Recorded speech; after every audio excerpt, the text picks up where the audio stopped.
గురుకుల పాఠశాల పెదవేగిలో చదువుతున్నాడు. ఈ పిల్లోడు పొద్దున్న ఉదయం మా మేనగోడలతో మాట్లాడాడు. మాట్లాడాక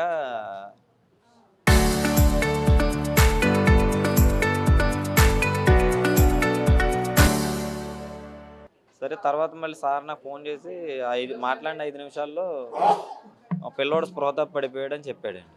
వాళ్ళ సార్ ఫోన్ చేసి స్పృహ తప్పి పడిపోయాడంటే స్పృహ తప్పి పడిపోవడం ఏంటని మీరు గవర్నమెంట్ హాస్పిటల్కి వచ్చేయండి వెంటనే అక్కడికి వచ్చేయండి అన్నాడండి. నేను ఇంకా చేలో పని చేసుకుంటా ఉన్నాను.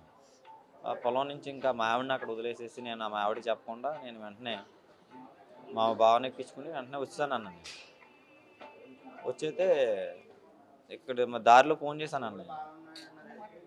దారిలో ఫోన్ చేస్తే పిల్లోడు అంటే స్పృహ తప్పి పడిపోయాడు అన్న. పర్లేదు బాగానే ఉన్నాడు అంటే లేదు స్పృహ తప్పి పడిపోవడం కాదు, ఉరేసుకుని చచ్చిపోయాడు పిల్లోడు అని చెప్తున్నాడండి. ఉరేసుకుని చచ్చిపోవడం ఏంటని నేను ఇంకా అక్కడ ఆగిపోయాను. ఇంకా నేను బండి నడపలేక ఇంకా అక్కడ ఉండిపోయాను. మా తమ్ముడు వాళ్ళు వచ్చి తీసుకొని వచ్చారు సార్.